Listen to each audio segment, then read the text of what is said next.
The economic crisis rages on, affecting more and more countries. After the fading protests in the United States, the world's attention has turned to Belarus, a small country in Eastern Europe. An ordinary Westerner gets only vague words about freedom, fight against Lukashenko's tyranny, and changes. In this video, we will tell you what Belarus is, how it came to such a situation, what is happening there, and what communists should learn from the Belarusian protests. The Republic of Belarus is located in Eastern Europe and borders with Poland, Lithuania, Ukraine, and Russia. This country first gained independence at the beginning of the 20th century and was part of the USSR. During the Second World War, its territory was completely occupied by the Nazis. During this war, Belarus lost 30% of its population, who perished at the hands of the Nazis and their collaborators. Soviet Belarus possessed a developed industry and agriculture. After the collapse of the USSR, power in the country passed to the capitalists. In 1994, Alexander Lukashenko became president. He is the man who formally caused these protests. For 20 years, Lukashenko has been diligently building the image of this small country as a picturesque village with clean streets, delicious healthy products, and an orientation towards the big brother, Russia. He even changed the Belarusian flag and coat of arms to look similar to the Soviet ones. However, under the slogan of a people's state, Lukashenko attacked the people's rights. The retirement age was raised, enterprises were privatized, an unemployment tax implemented, and trade unions suppressed. Another notable thing is the system of contracts. It means that workers must agree to work for a year, after which the capitalist is free to throw them out into the streets if he doesn't want to prolong the contract. The modern Belarusian state and Lukashenko, as its representative, defend not the interests of the workers of Belarus, but the interests of big business and its companies. The image of an island of stability in Eastern Europe, created by Lukashenko, could not last long. The Belarusian economy, which was previously in a difficult situation, received a serious blow in the form of a global economic crisis. Foreign trade indicators dropped sharply. The oil conflict, with its largest trading partner, Russia, had led to a drop in the export of raw materials and goods, and the global oil crisis further closed other markets for the country. The decline in exports led to the fall in the exchange rate of the Belarusian ruble, which caused a budget deficit and brought the country's external public debt to $18 billion. The government tried to save the economy by selling part of its gold and foreign exchange reserves, and applied for another loan to China, another partner of Belarusian capitalism. Trying to keep the economy rolling, Lukashenko denied the coronavirus pandemic, but the economic crisis made it ineffective and only led to the Belarusian people becoming infected. Meanwhile, the Belarusian businessmen tried to turn towards the West, especially since sanctions were lifted from a number of Belarusian officials and companies back in 2016. But in the European Union, Belarus is considered only as another market for the sales of raw materials and labor. That's why they support the so-called opposition. We see that these protests did not arise out of nowhere.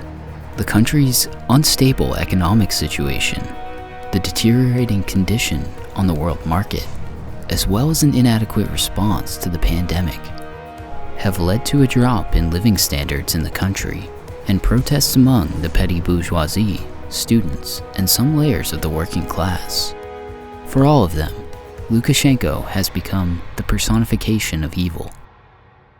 All publicly known opposition candidates position themselves as protest candidates against dishonest elections and fraud, and were nominated for the purpose of uniting mass protests.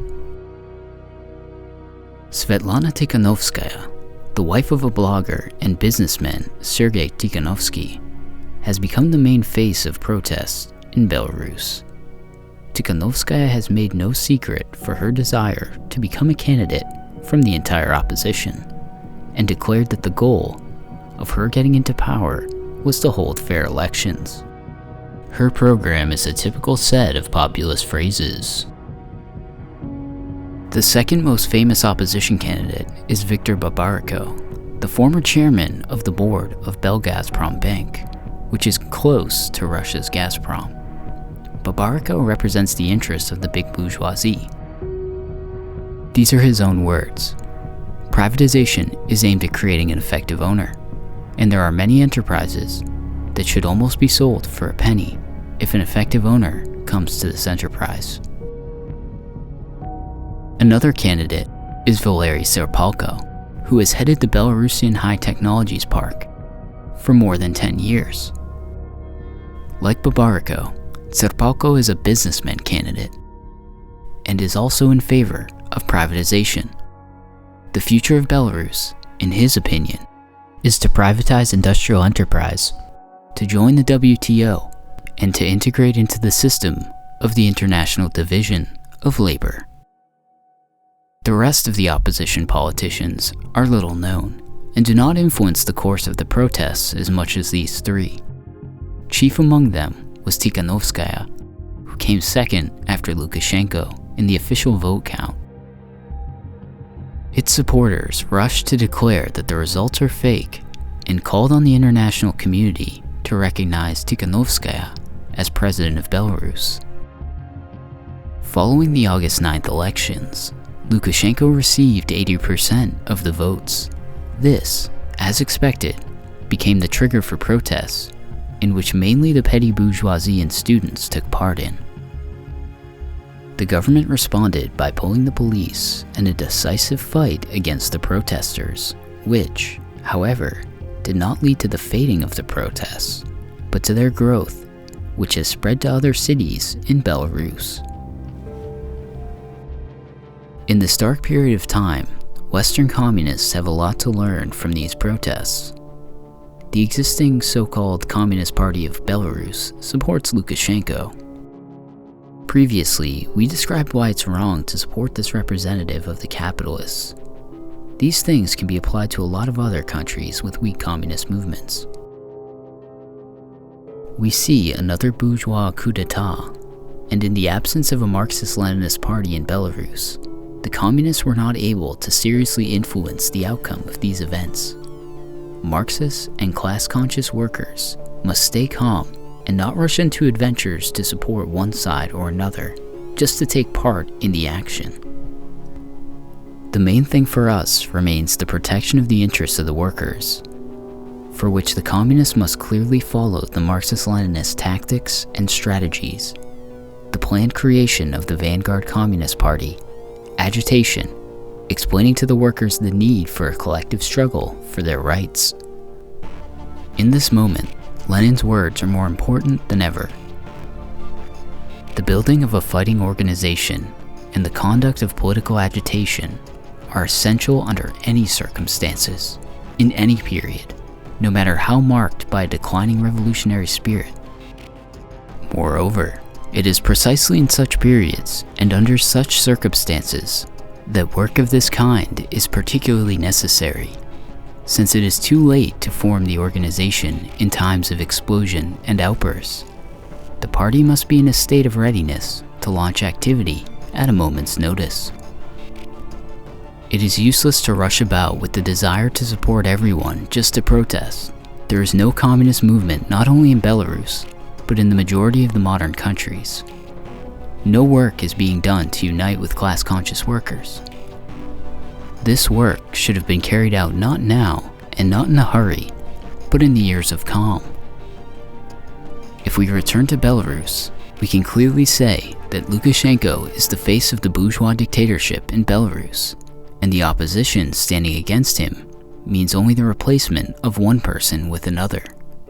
Their victory is the victory of one group of capitalists over another, the victory of Lukashenko. Striving to slow down stagnation and preserve bourgeois stability at all costs will mean the strengthening of the police and an increase in the fascization of Belarus, with a further deterioration in the people's living standards. The victory of the so-called opposition will not give political freedom, but the enslavement of Belarus by foreign capital, poverty, devastation, and unemployment, rampant nationalism, and all kinds of reactionary ideas, which will distract the robbed people. The result of such a coup, as well as in Ukraine, Georgia, Armenia, etc., will be the preservation of the power of the capitalist class. Anyone who wants to change this situation and improve life in their country should start studying Marxism-Leninism and acting in the interests of the workers as soon as possible by conducting agitation, explaining the position of the communists, organizing like-minded people, protecting the interests of the workers, helping to create trade unions on a Marxist-Leninist basis. Politsturm is already helping comrades in other countries and is ready to provide all kinds of support to all who are ready to work for the sake of achieving our common goal. We are not calling for passive monitoring of the situation or for the support of one side or another, but for active communist work in the interest of the workers, which will lead to the creation of a vanguard communist party and will contribute to a real change in the situation in the whole world. Like, share, and subscribe. Stay tuned.